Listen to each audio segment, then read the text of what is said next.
d'abord vous demander de fermer vos cellulaires. Ou au moins enlever la sonnerie pour ne pas déranger les auteurs.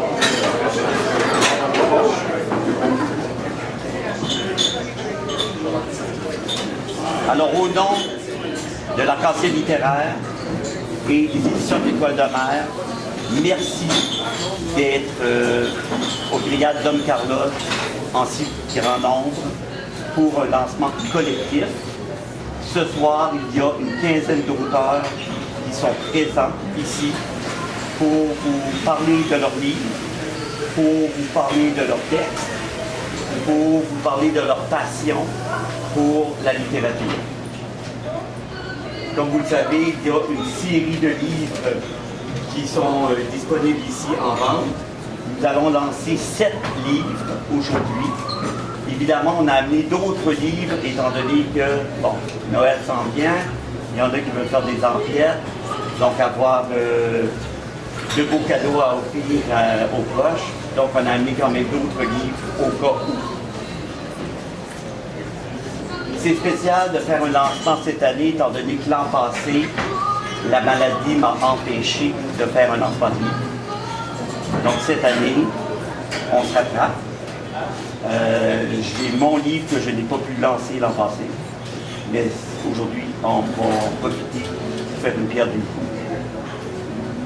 Merci à tous les auteurs qui m'aident à grandir via la littérature, via l'édition. C'est ma passion.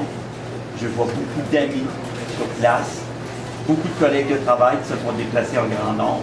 Merci d'être là. Merci aux auteurs et à leurs familles qui sont ici. L'endroit est très bien choisi. J'ai l'impression de me retrouver à la maison parce que chez nous, c'est comme un petit musée. Les gens qui sont déjà venus chez nous m'ont fait le même commentaire. C'est comme si on rentre chez toi.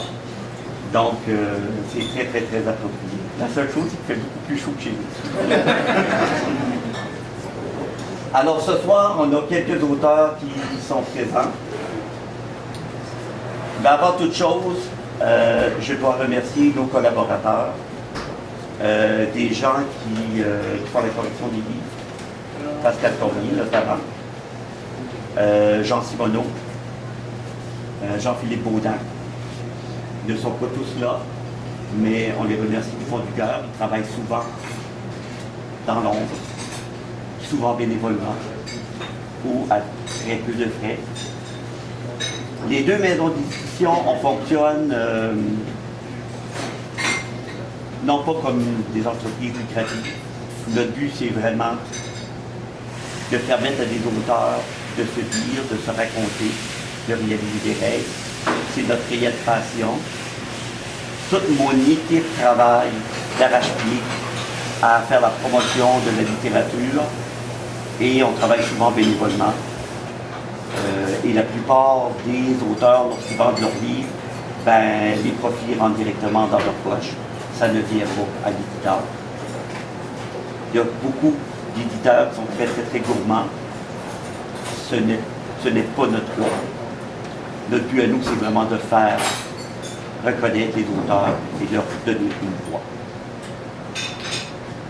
D'ailleurs, l'an passé, je suis allé au Salon du Livre de Québec et j'ai été un petit peu fatigué.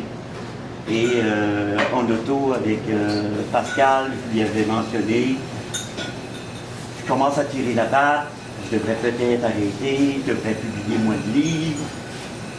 Et alors que j'étais au kiosque au Salon du Livre de Québec, il y a une madame flamboyante qui est venue au kiosque, elle avait un gros manteau de fourrure, et qui me regarde comme ça pour me dire « Vous êtes Monsieur Roy ?» Oui. Je suis justement venu vous voir. Et là, j'ai découvert que cette dame-là était Gabriela Bianco, attachée culturelle de Buenos Aires, en Argentine, et qui représentait le réseau international des femmes francophones de l'UNESCO. Assolapo Italia.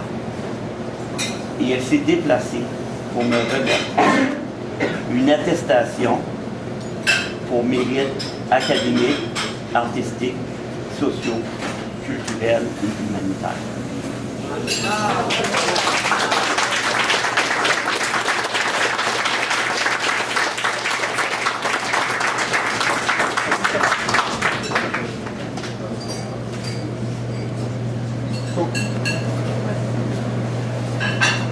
Évidemment, ça m'a donné l'énergie pour continuer mon travail. Et comme parfois les surprises arrivent alors qu'on ne s'y attend pas du tout, Madame Bianco a communiqué avec moi le mois passé pour m'annoncer au Salon du Livre de Montréal. Et là, je vous donne une primeur. Elle va me nommer ambassadeur de l'organisme pour le Canada et l'Amérique du Nord.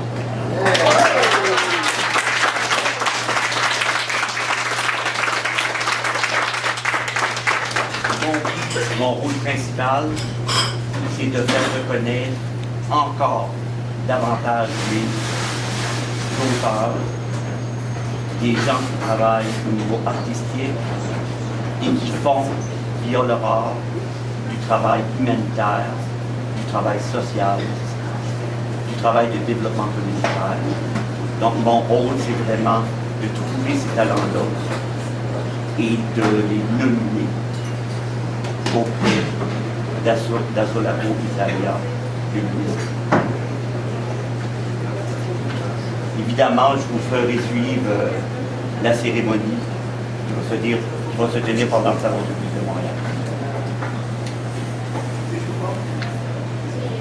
Comme je le disais tantôt, l'an passé, bon, la maladie m'empêchait de faire le lancement du tombeau des mal-aimés. Par contre, le tombeau du mal-aimé a fait beaucoup parler de lui, étant donné que il y a une bande-annonce qui circule sur les réseaux sociaux depuis presque un an et qui a été visionnée par 80 000 personnes. Wow. Et le plus surprenant, c'est que les gens qui ont visionné, 50% des gens qui ont visionné la bande-annonce de ce livre-là, c'est en Algérie, au Maroc, en Tunisie. Et il y a beaucoup de gens qui ont commandé le livre en numérique parce que ça parle quand même d'un phénomène très répandu qui est l'alcoolisme et la violence familiale. Évidemment, c'est un bon vendeur. Les gens ont embarqué, les gens se sont sentis concernés. C'est inspiré d'une histoire vraie. Je l'ai mentionné, mon père est alcoolique et ce qui se retrouve dans ce livre-là est beaucoup inspiré de mon histoire et l'histoire de ma mère, qui était une sainte femme, qui l'a endurée pendant toute sa vie. J'ai pris 30 ans à écrire ce livre-là et à le publier. Par respect pour mes parents, parce que sont quand même, mon père demeure toujours mon père, j'ai refusé de publier de leur vivant. Ma mère est décédée il y a maintenant 4 ans, donc je me sentais disposé à le rendre public en espérant que ça va aider ne serait-ce qu'une personne à cheminer et à s'en sortir. C'est une histoire de résilience, c'est une histoire qui montre que peu importe ce qu'on vit dans la vie, on est capable de s'en sortir. Je suis le plus bel exemple. Je suis issu d'une famille déchirée par l'alcoolisme et malgré tout, le tombeau des mal-aimés, c'est mon 56e livre à vie. Et l'ombre de moi-même, c'est mon 57e. J'écris.